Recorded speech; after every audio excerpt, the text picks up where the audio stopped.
You know those moments when you're doing what you love in your business? Maybe it's standing on stage or creating content. Whatever it is, you're totally immersed and time just seems to slip by. This is called the flow state. At Speaker Flow, we're obsessed with how to get you there more often. Each week, we're joined by a new expert where we share stories, strategies, and systems to help craft a business you love. Welcome to Technically Speaking.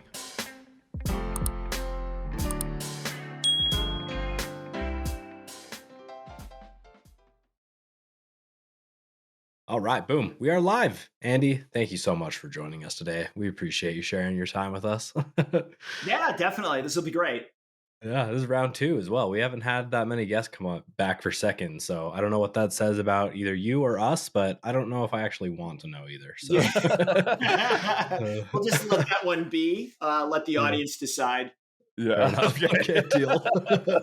Okay, so obviously we've got an awesome show planned to talk to you about your own amazing successes over the last couple of years. We'll get into that. I would be remiss, though, not to ask the economist in the room here if you're freaking out about the current state of affairs in the same way that a lot of other people are, especially on the internet. So in 100 words or less type of situation, are you scared? Should we be investing our time and energy in preparing in any way for a recession and or any of these other terrifying things people like to throw around? Yeah, I mean, it's a very chaotic time.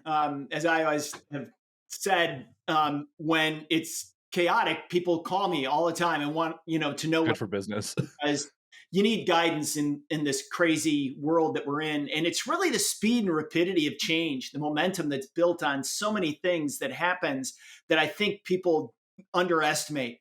So as far as I'm concerned, like this is a really tricky time, no doubt. We've not really had a lot of experience coming out of global pandemics, right? So I think the whole world did a great job of navigating that. Sadly, there were a lot of people that died, no doubt. But as far as from the economy standpoint, we did a very good job, a little too good of a job, and generated some problems because of that. But I'm not one to be a doomsayer. I don't spend a lot of time doom scrolling. I actually do the opposite. I look for just really interesting things that are happening that you'll never hear about because that's not what social media is all about. They're all about, the Ukraine war, fires, obviously the terrible earthquake in Syria and Turkey, murders in the United States. That's what is all in front of us constantly. So I always feel that it's my job to really kind of look at the things that are below the surface, that are positive, that are driving change across our economy and really across the culture. So I look at a lot of this chaos that goes on and go, yep, I've seen parts of this before. I've seen it. I understand it. And I'm not worried about it. There are terrible things that are happening. Don't get me wrong. But I also see a lot of growth opportunities that are out there because of these changes. Heck yeah. Is there something that stands out to you that you've discovered recently that was good news, or something to your point earlier that isn't really being shared or that we'd never see? Yeah, I mean, there's just so much stuff going on. I cover so many different areas, but I dive into areas where I see money flows. And because that gets me really fired up. I see a lot of money flowing into, and people know this already, but into the climate change area to reduce greenhouse gas emissions. I see a lot of money flowing into EV batteries. I see a lot of money flowing into electric vehicles. Those are all really great things. I think what people misunderstand or don't comprehend properly is the speed at which this is going to take off. And the more I research into these things, the more I get really fired up about it. That's one area. People will always say, I've already heard about that. What I say to these people, these board of directors that I go into, because these are really smart people, I go, yes, I know you've heard that, but do you really understand the speed at which this is happening? Most of them do not. So that's what's interesting to me. Bioeconomy, there's a lot of stuff going on there, not only with mRNA vaccines, but also in agriculture. There's a lot of wonderful things that are happening there. So just a couple of spaces that I see that I really like, that speed will continue to happen and really drive much faster change than people understand. Yeah, heck yeah. Well, there's good news everywhere, it sounds like. So, Yeah. well, Yeah, and a maybe cancer nobody. vaccine Yeah, is yeah, within our right. grasp. It's I mean, that's that's right. super Yeah, cool. that's Super cool. incredible. Mind Yeah. blowing that could be a vaccine one day. There's Drop the hope, mic. Yep, folks. for There's sure. hopes.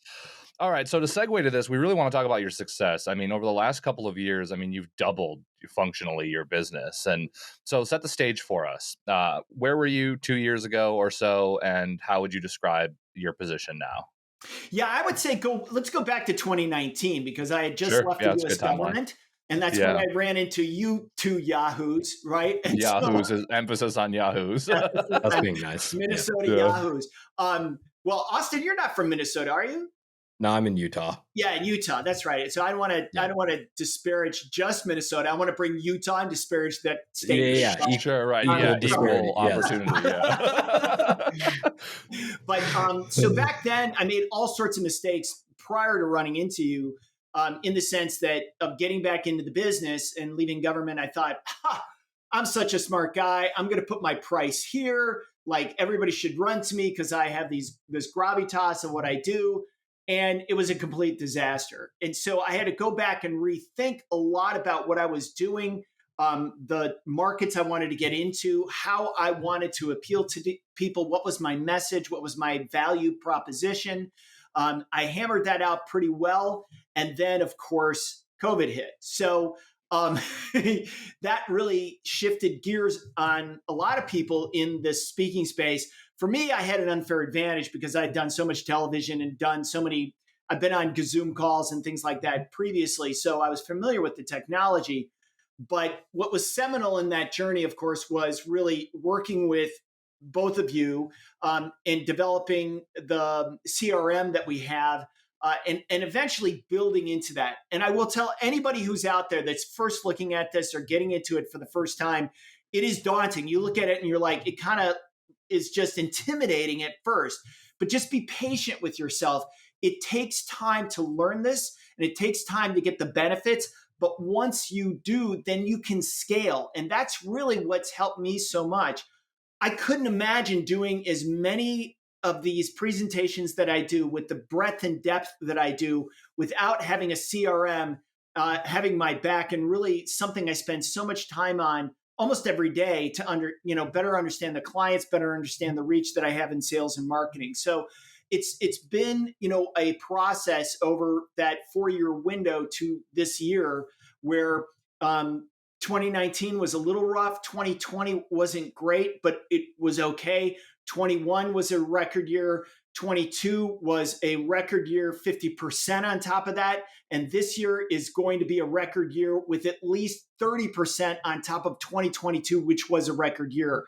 So the progression has been pretty astounding and it's been very exciting. And again, I'm a relatively organized guy, but without the CRM, it would never have happened. So that's kind of been my journey as far as a speaker goes. Oh, Yeah. man, so great. I'd be lying too if I said that you attributing your feeling of being organized and the ability to scale to the CRM, it makes me want to cry a little bit because it's like the drum that Taylor and I are beating every single day. Yeah. Something that I got to really call out here, though, and this I hope comes across with the love that I intend it to for this industry.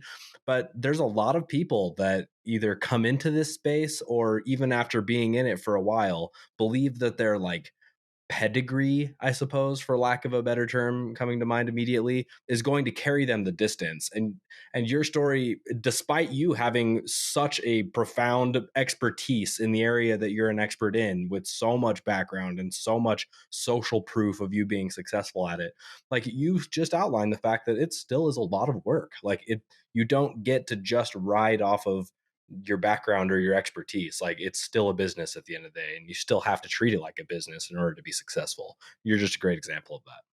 So I commend you for it. And I think that's the thing that opened up my eyes.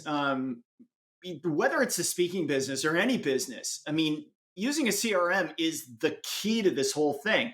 HubSpot, Salesforce. There's a reason why these companies are growing rapidly and continue to grow because businesses are using them. I mean, it's just like you cannot see what's going on in your business unless you are utilizing one of these systems. So there's in the speaking world, there's a lot of different aspects to it. There's, how do you present on stage? That's something that I worked with another consultant, Jane Atkinson. At first, understanding that one of the best pieces of advice Jane had to give me was, you have to figure out who you are and let that person out on stage and have fun with it. That took me a while to figure that out. But now that's really part of my success. Part of my success is understanding the content that I need to deliver to people. Part of my success is the 40 years I've been in the business, for sure. And you combine all that, you can have it great, but unless you have the CRM, you don't know where sales are going to come from. You don't know who's looking at your website. You don't understand any kind of momentum that you get. You don't understand what people are searching for and how you can assist them to find you, so that you make the sales process actually easier, and the discovery process easier for potential clients. So all of it wraps together. You have to do a lot of things as an entrepreneur, as you all know. And all of these things are challenging, but they're impressive in the payoff. I mean, 29, it's hard to think back to 2019 when I first started getting educated by you guys, and the struggles I went through, and just trying to understand where it was going to take me, and the importance of the knowledge that I was gaining. So it takes a while, but it's been really great. The ball rolls at some point, and it's just compound effect, really. It's almost like investing to a certain degree. You put all that time in and make it all happen, and it starts to roll. You've actually outlined in part already in the conversation, there's been a few reasons why you found the CRM to be helpful, but what do you think specifically, if you can narrow it down to one core idea, how is it helping you? Is it simply the organization? Is it the data? Is it something else entirely? Think about that moment it clicked for you, in that journey, right? Because we went from, CRM, little abstract, super intimidating. And at some point it just clicked and it really started working for you. What was that moment, and what would you say is the defining characteristic of why it clicked? Well, I don't know if I had an aha moment. I have many aha moments. Sure. With you, Taylor, where you go, yeah, Andy, that's great. I'm glad you got that, because we've been talking about it for 2 years, Andy. 2 years. Anyone who has worked with me who's listening to this show knows exactly what Andy's talking about. So I want to just put that out there. There's many who can relate to your pain. It's great, because the thing is it takes a while for you to understand all the different components. But where I think it's been most beneficial is really integrating everything together. You've got all these disparate things. You bring them under one roof and you go, okay, did this sales outreach work? Did people pick up that email? Did they click on anything? What does that sales funnel look like? How many emails do I have to send out? How does that narrow down? And what's the final outcome? Because what we're all trying to figure out is what's the most efficient way to get the next sale, right? And can we get repeat sales? So in that journey, I think, the CRM has just been so seminal. It's just the place that you have to start. You can do all these things separately. You can put it all in a spreadsheet if you want. I mean, that makes it almost impossible to track what you're doing. So I would say once you gain some of the understanding of the scope of what this thing does, that's really when you'll have your aha moment and you go, whoa, that brings everything in, and I can see the picture. I can see the sales. I understand the length of time it takes to get a sale. I understand, and I can project out additional sales down the road.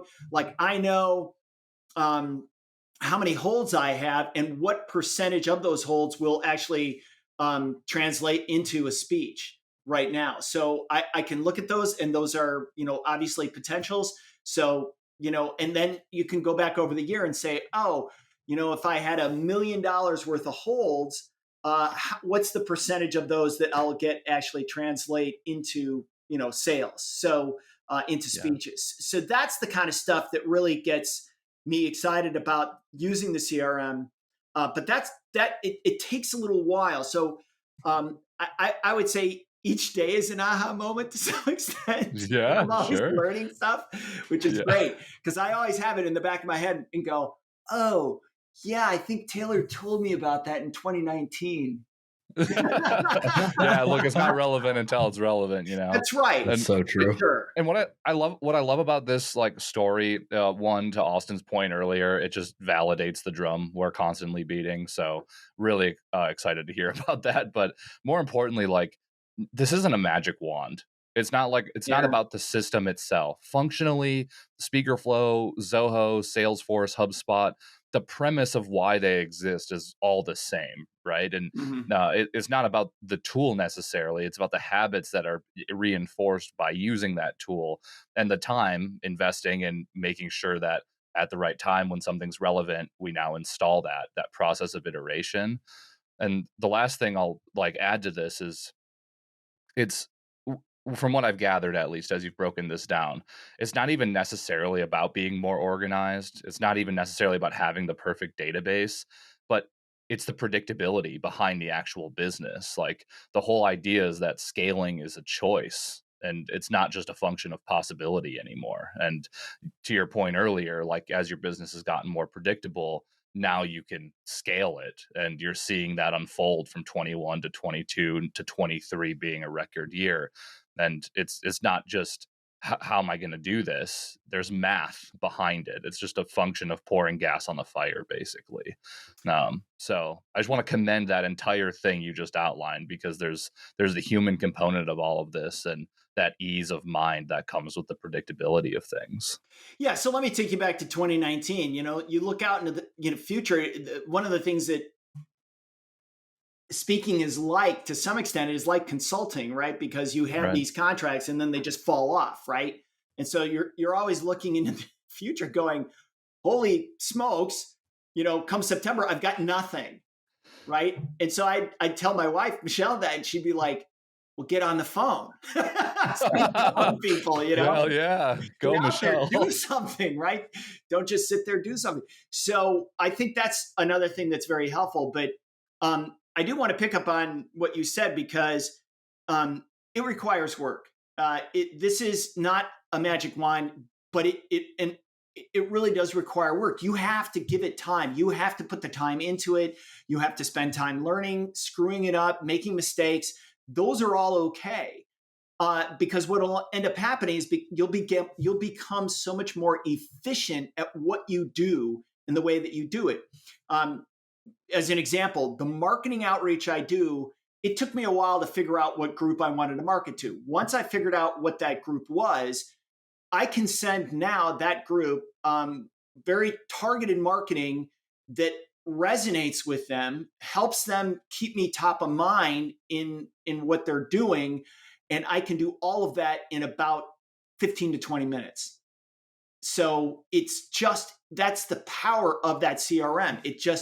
You create the template, bam, bam, bam, bam, bam, bam, bam. You've already got the emails, you're sending them out, done. And then you can just see if people are picking it up, if they're clicking on it, whatever, and when to follow up. You create automated tasks to follow up with people who have clicked on things. So, and that's something you and I have worked on. So, Taylor, it's fascinating. We all work on the content that we deliver, which is really important. I mean, that's takes up a lot of my time.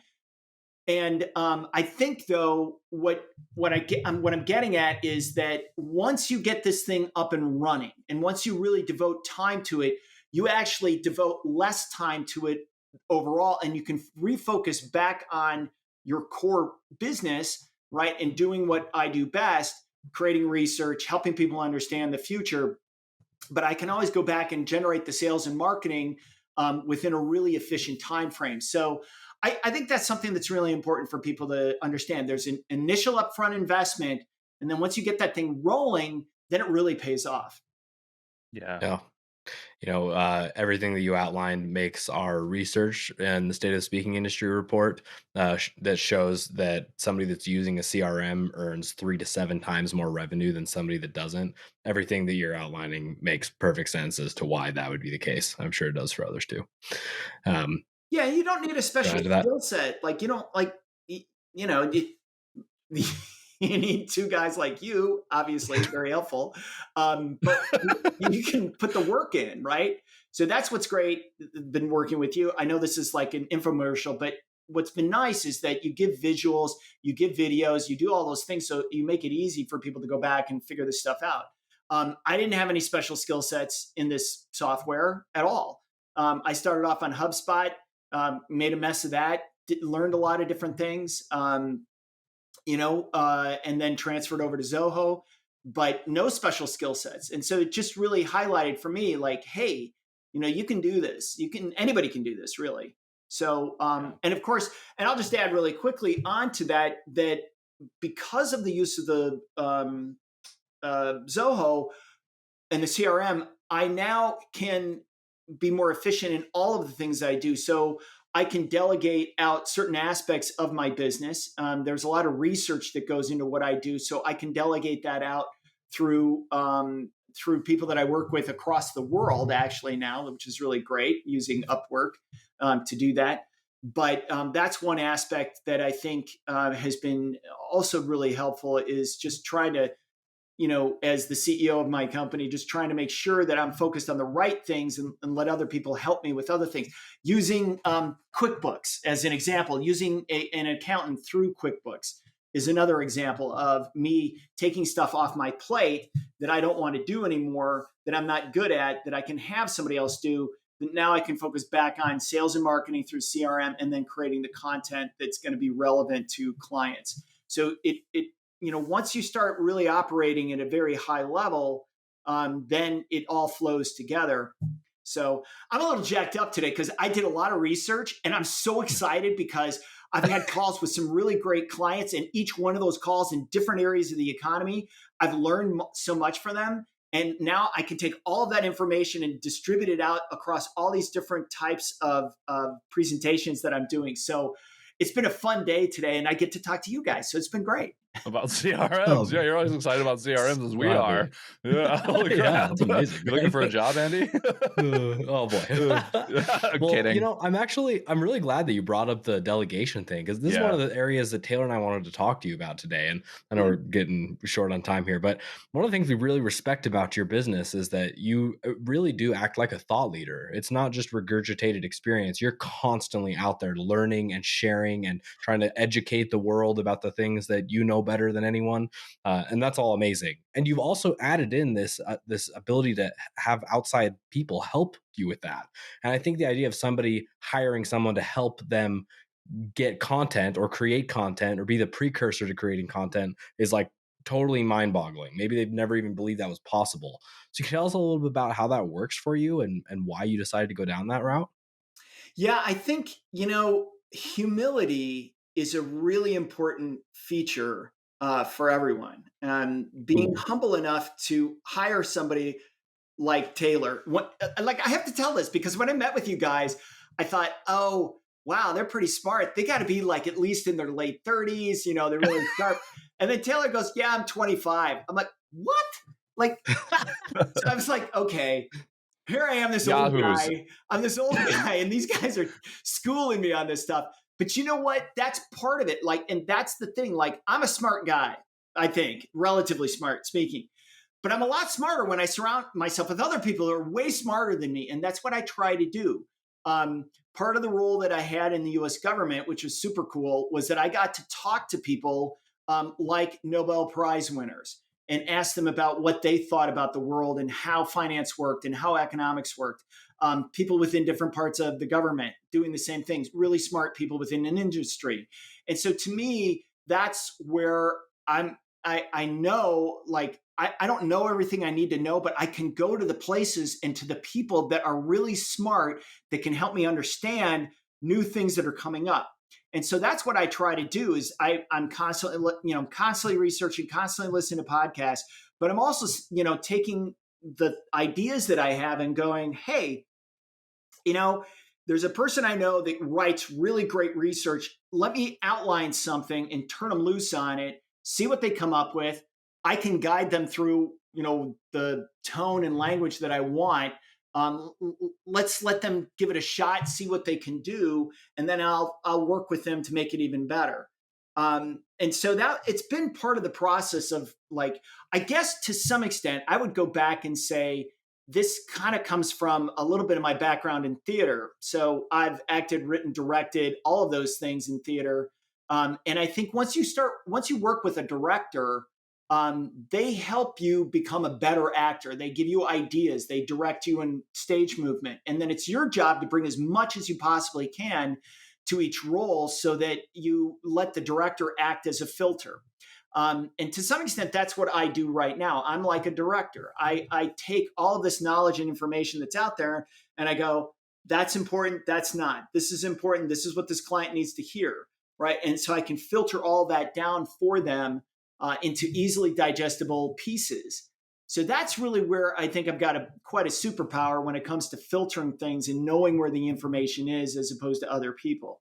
But yeah, I think that's humility has gone a long way. I really want to keep learning. I'm not afraid to, like, when I go to conferences, the other thing that's a blast is to listen to other people. Like, I saw a futurist, I won't name his name, and I got to watch him go through his presentation and then look him up on his website. I was like, holy cow.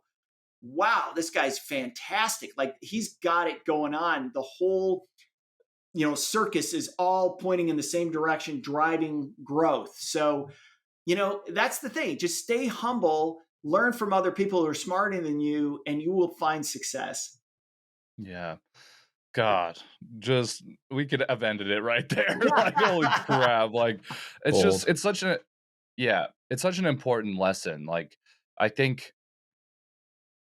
business is personal for us as our own business owners. We created these things to solve people's problems and to create impact. And it's pretty easy to forget that there are other people out there who can do a great job, if not better of a job, of certain things that it takes to run our business. And when, to your point, you're directing, you're able to delegate more. You get to focus on the areas of the business that you like most. And it's an interesting take on the idea of delegation. We've talked a lot about this on our show in the last 120 odd episodes, but humility is yet to come up in that conversation. It's all very tactical of this is how you hire people. But it's before that's even possible, it has to come from a place of, like, there's an opportunity for me to learn and for me to delegate things to other people and who might know more about a particular thing than I may. And I can always work with that person and guide them to make it better. Like, you didn't go into delegation being like, this person has to be absolutely perfect right out of the gates, otherwise you're fired. Like, no, like, to your points earlier, it's about the iterative kind of approach. And I think it's just such an important lesson for us to keep close to us as business owners so that we can, delegate and continue, of course, to elevate from there. Well, I think what we're all trying to do, whether it's parenting or our business, we're trying to eliminate mistakes that can happen, for sure, but you're trying to shorten that cycle of success, right? And if I can do that by finding other people that can help me really shorten that time period or make me better, like, I'm all for that. Again, I'll go back to my life in the theater, stealing from other people, stealing what they're doing in the sense of looking at somebody's movement on stage and going, I really like what he's doing. I'm going to take that here inside of myself and then find a way to utilize it in my own way. That's what I mean by stealing in the theater. I think that's something that's really healthy to do. And really good actors and actresses do this. They watch other people. They always go to see other, movies or theater or whatever, so they can realize, or at least conceptualize, doing something different. And that's what I think is really good. Anytime you get a chance to watch somebody present, I think is always great. So you don't know this, but I do a lot of work with, I help preachers. So this is kind of my side. It's not a business. It's something I give back. And so I'm always looking at preachers, how they deliver, why they deliver the content they do, and the methodology that they use, and their emotional appeals. So So I guess that's just my way of saying, look, always look to improve whatever you're doing, and really have the humility to go, I don't know everything. It's interesting, because like when you work with older preachers, some of them are really stuck in their ways and they're tough to get out. If you work with preachers who've been around for a little while, a lot of times they realize and they are humble about what they do. When you get to younger preachers, they don't know what they don't know. So you're trying to help them, go through that. And to some extent, when I met you guys, that's who I felt. I didn't know what I didn't know, right? So it's like you guys got a chance to educate me and then built on that. So it's been an interesting. I think I try to emphasize that. Now, my wife may have a different take to this as far as the humility goes, but you do practice that at home quite a bit. And I think the more we all practice it, the better we get at it.